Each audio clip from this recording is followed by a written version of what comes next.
How's it going, everyone? It's Art1fact. Welcome back to some more sound design videos. Today we're going to make a bass called Grimer, and this is actually going to use a new little trick that I learned in Vital. So let's listen to the loop.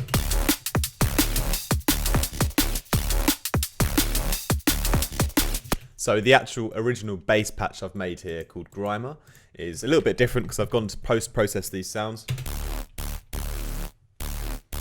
So we're just going to explore the basic patch today, and there's one little kind of thing that I've never used before that I started to fiddle around with, and I thought, you know, how can I make this particular feature in the synth like useful for making a drum and bass sound. So the effect we're looking at today is the Transpose Snap. You can get to it just by clicking on these little dots here, and what it does is it actually locks that oscillator to only work in specific keys. So I thought, how can we use this as like a creative sound design tool for making like drum and bass lines? So what I've actually come up with this idea is that if I leave oscillator 2 on Transpose Snap and just in my root key of D, and I've selected D here, you can see it's laid out like a keyboard. So this one here would be, the first one would be C, and this one here is D. And then I've turned on global snap, and if we take everything else off, and listen to the oscillator on its own. So it's just a kind of saw wave that I've sort of high passed, and now I'm hitting D. So if I move up one semitone or another one, it's still just hitting a D every time. If I go up a little bit higher, it starts to play another D, but it's an octave up. But it's always hitting a D no matter what.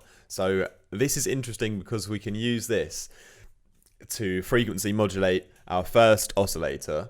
And if we leave the first oscillator without the transpose snap, this is just our basic shaped sine wave here. So it's behaving normally. We go up the keyboard, the pitch goes up. But if we frequency modulate this first one with the transpose snap on into here, and this is our normal D. And if I go up 3 semitones, for example, then I get this like detuned wobble pitching effect because this oscillator is still in D and it's not going up in sync with the other one. So we get this kind of, yeah, it's like playing 2 different notes essentially.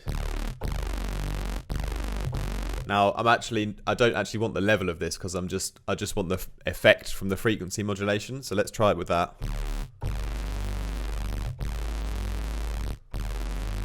So now we get this kind of weird, horrible, almost detuned sound, which is quite nice for like drum and bass. It's going to make our bass line sound a little bit dirty.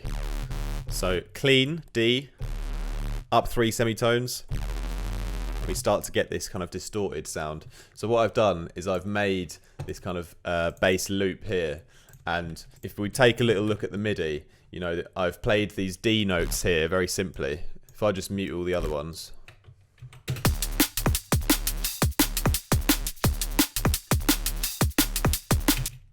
So those are all my normal D notes. And then if I reintroduce these extra kind of notes which are going to then have this effect.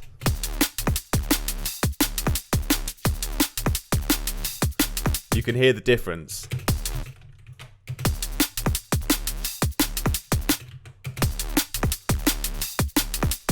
We get these kind of extra kind of like little pitch variations that are sort of detuned now happening. And if I were to turn this effect off, so if I turn the transpose snap off here, let's go back to normal.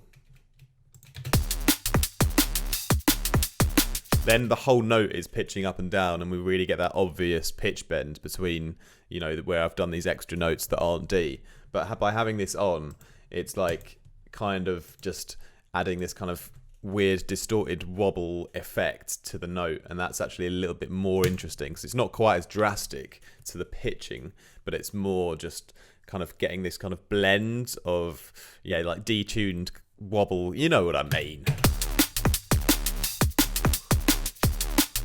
So that's actually quite a nice little start to the bass sound. And then if I go on a little bit further here, I've kept it really, really simple. So we're modulating this saw, which has the transpose snap on into a sine wave. So we've got a kind of cross between sort of a Reese and a sub. This has got like a width on it, and then if I go further to add some white noise here, we get that bit of extra dutty sound. I love doing this little technique. You just get the white noise, turn the level down, and you just ring modulate it into one of your oscillators. In this case, this one here, up about 50%, and that's just adding this like really natural noise layer to that oscillator. Sounds sick in my opinion, my personal professional opinion. Then oscillator 3, again just a bit of saw wave, Reese, detuned again a little bit, and then I've frequency modulated this to oscillator 1, but we're actually using the level here and we're blending it in. So if we listen to it on its own, it's just extra Reese at a higher octave, but then just blending it in gives a bit more of that tasty mid-range stuff from Grimer. You remember Grimer, don't you?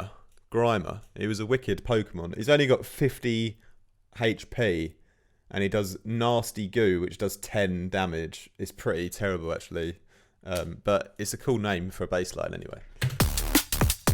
So that's like the simple patch, and then I think that's pretty decent. So try playing with the transpose, and like, so the key of your track, like just set it to that on the oscillator, which you're frequency modulating into another one, and then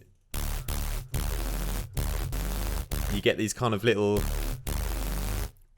weird, horrible, nasty blends of notes. And if you use them like sparingly, like, you know, you kind of pitch bend them in a little bit with your main key, you have this nice level of kind of a sort of lo-fi character as well that you can bring in and out of your bass line to get a little bit more dynamic with it.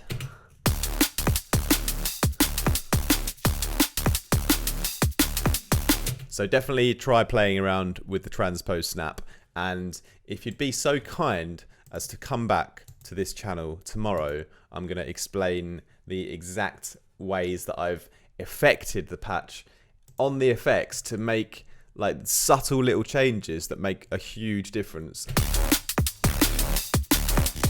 So come back tomorrow and I'll explain more about that. Peace out, have a wicked Monday.